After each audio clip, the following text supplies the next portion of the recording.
Le réveil de certaines communautés, églises locales,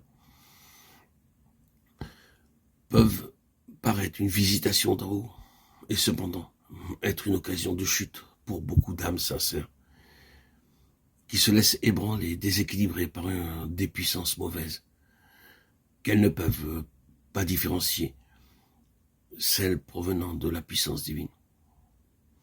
Il y a d'autres saisons de réveil dans de nombreux pays qui voient se reproduire de nombreux faits. Des chrétiens sincères sont pris au piège des contrefaçons diaboliques de l'action divine. Leur sincérité, leur droiture ne peuvent les garder devant ces faux miracles, ces apparitions. Et si leurs yeux ne s'ouvrent pas, s'ils ne reviennent pas à la sobriété, à la modération, s'ils ne se dégagent pas des pièges du diable, où l'ennemi les a pris pour qu'ils fassent sa volonté. 2 Timothée 2, 26.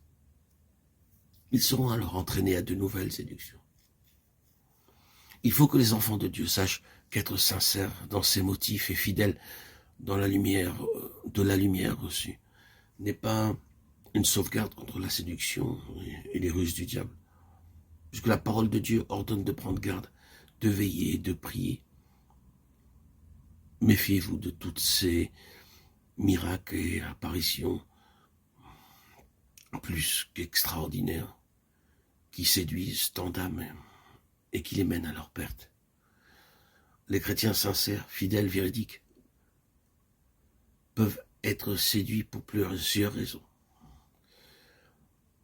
Lorsque, par la puissance de régénération du Saint-Esprit, un homme devient enfant de Dieu et reçoit une vie nouvelle dans la mesure où il se met au bénéfice du sacrifice expiatoire de Christ, il ne reçoit pas en même temps la toute connaissance sur Dieu, sur soi-même et sur le diable.